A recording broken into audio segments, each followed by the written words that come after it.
Bonjour à tous, ici Maxime Bizot, fondateur de fiche-droit.com et je vous souhaite la bienvenue dans cette vidéo dans laquelle on va parler de l'abus du droit de propriété.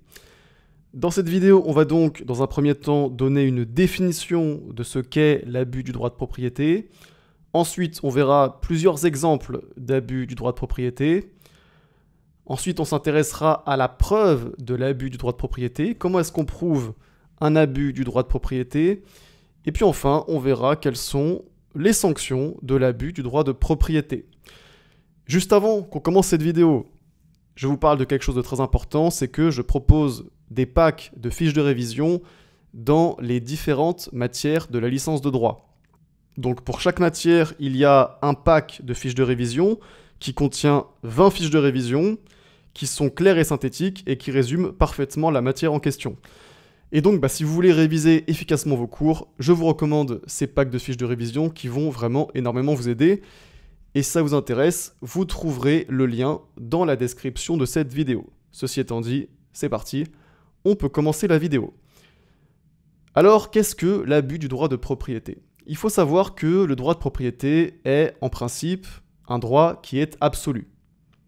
Le droit de propriété n'est pas intrinsèquement limité. Et donc, le propriétaire peut, a priori, exercer son droit de propriété comme bon lui semble. Pourtant, ce caractère absolu du droit de propriété doit être relativisé dans le sens où le droit de propriété peut faire l'objet de limites. Et en particulier, la jurisprudence a depuis longtemps reconnu qu'il pouvait y avoir abus du droit de propriété. On peut commettre un abus de son droit de propriété. Et concrètement, il y a abus du droit de propriété quand un propriétaire utilise son droit dans le seul but de nuire à son voisin. Dans le seul but de nuire à son voisin. Et l'abus du droit de propriété suppose donc d'abord une intention de nuire au voisin. Il faut que le propriétaire veuille causer du tort à son voisin. Mais ce n'est pas tout. Parce que, on l'a dit, le seul but du propriétaire doit être celui de nuire à son voisin. Il faut que ce soit le seul but. Et donc ça implique que l'acte réalisé par le propriétaire soit dépourvu de toute utilité pour lui. Cet acte, il ne doit, pour le propriétaire, être d'aucun intérêt. Le propriétaire doit agir uniquement pour nuire à son voisin.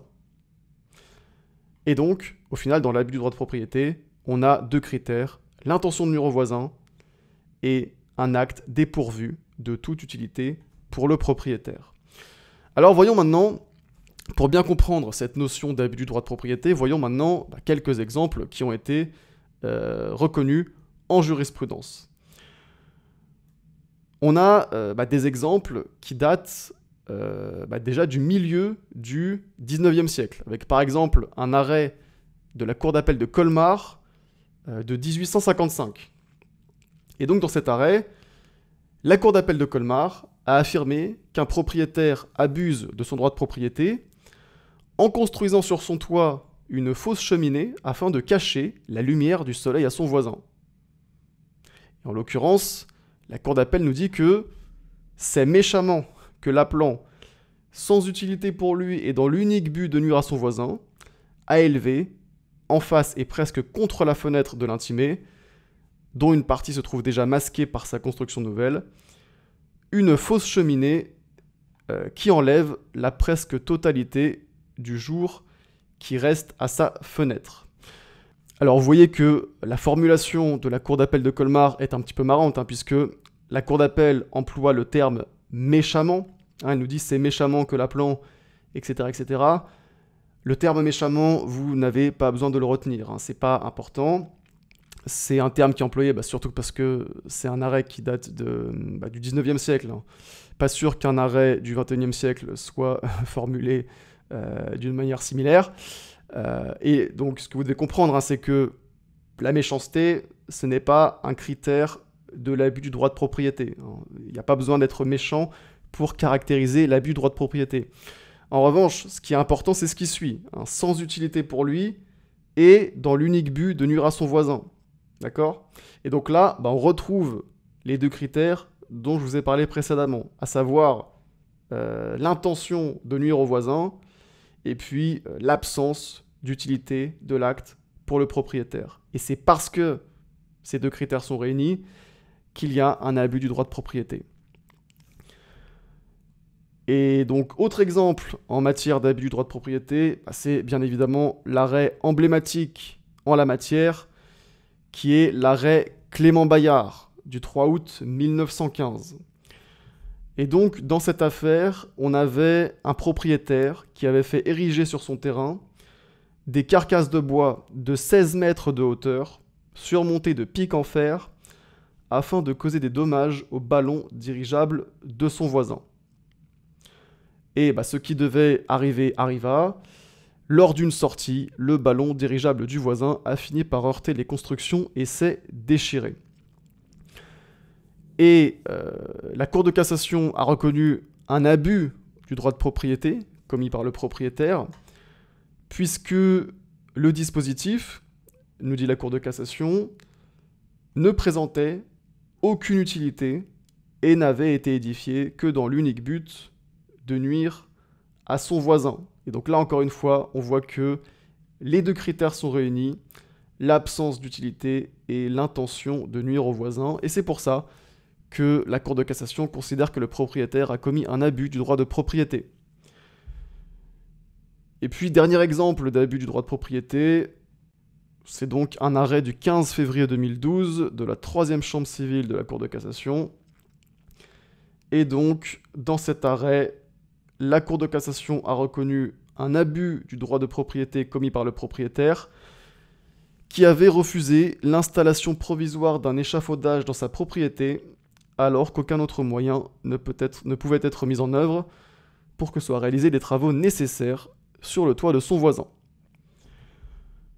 Alors, maintenant, on a vu différents exemples, on a bien cerné cette notion d'abus du droit de propriété. Voyons maintenant le régime de la preuve de l'abus du droit de propriété. Comment est-ce qu'on prouve un abus du droit de propriété?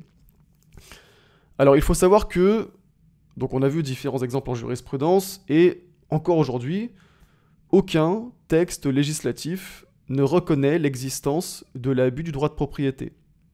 Ça reste une théorie jurisprudentielle, et le régime de l'abus du droit de propriété est toujours un régime jurisprudentiel. Et en l'occurrence, la jurisprudence fait reposer la preuve de l'abus du droit de propriété sur l'article 1240 du Code civil, selon lequel tout fait quelconque de l'homme qui cause à autrui un dommage oblige celui par la faute duquel il est arrivé à le réparer. Cet article 1240 du Code civil, vous le connaissez sans doute, c'est le fondement de la responsabilité du fait personnel. Et cet article, il signifie tout simplement que si une personne commet une faute qui cause à autrui un dommage, qui cause à autrui un préjudice, eh bien, il sera possible d'engager sa responsabilité. Et donc, pour prouver un abus en matière de droit de propriété, il faut donc que les 3 conditions de l'article 1240 du Code civil soient réunies. Et ces conditions, ce sont les suivantes. D'abord, il faut une faute, qui en l'occurrence consistera en l'abus. En matière d'abus du droit de propriété, la faute, ce sera concrètement l'abus, c'est-à-dire le fait que le propriétaire a commis un acte dans l'unique but de nuire à son voisin. Et donc là, on retombe sur les 2 conditions dont on a parlé précédemment. Il faudra donc prouver l'intention de nuire au voisin et l'absence d'utilité de l'acte pour le propriétaire. Ensuite, au-delà de la faute, 2e condition de l'article 1240, c'est un dommage subi par la victime, un préjudice subi par la victime.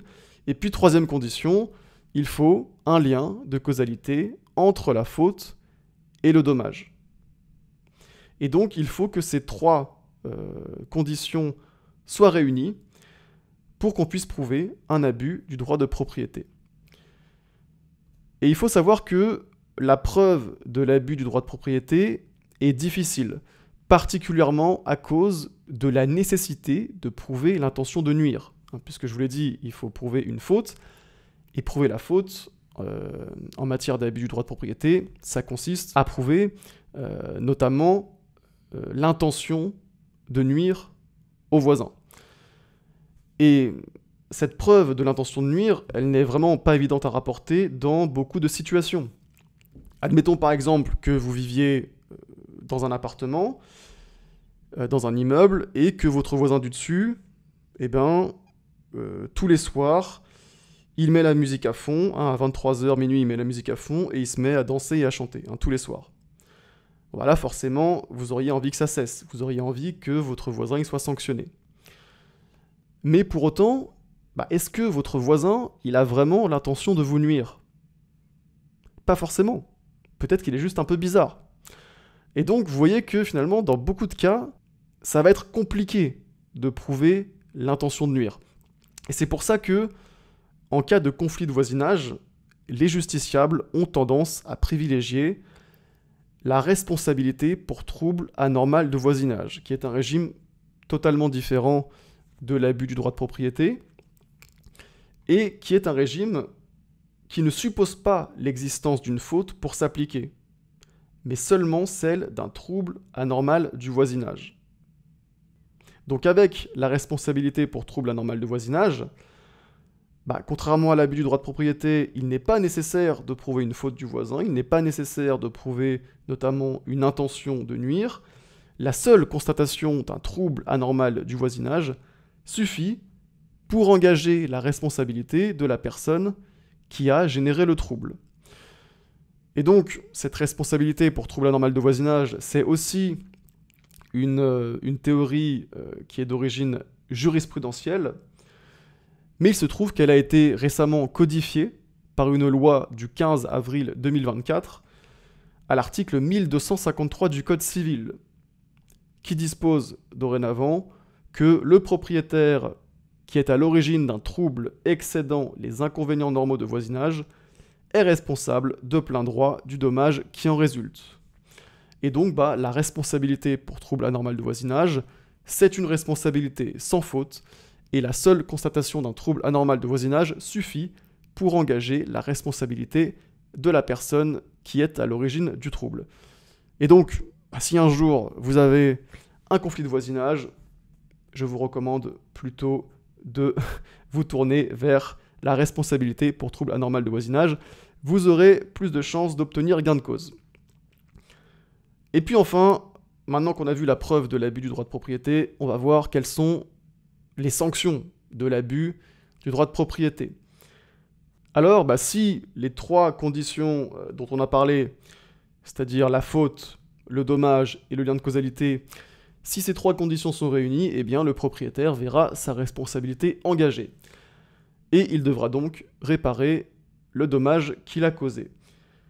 Et cette réparation pourra avoir lieu soit en argent, c'est-à-dire par le versement aux voisins de dommages et intérêts, soit en nature, et c'est souvent le cas, ce qui implique que le propriétaire mette tout simplement un terme à la situation qui cause un préjudice à son voisin. Donc, si le propriétaire, par exemple, a fait ériger des constructions qui nuisent à son voisin, il devra procéder à l'enlèvement de ces constructions. Voilà, ceci étant dit, c'est la fin de cette vidéo sur l'abus du droit de propriété. J'espère que cette vidéo vous a plu et vous a été utile. Et sur ce, je vous dis à bientôt pour une prochaine vidéo.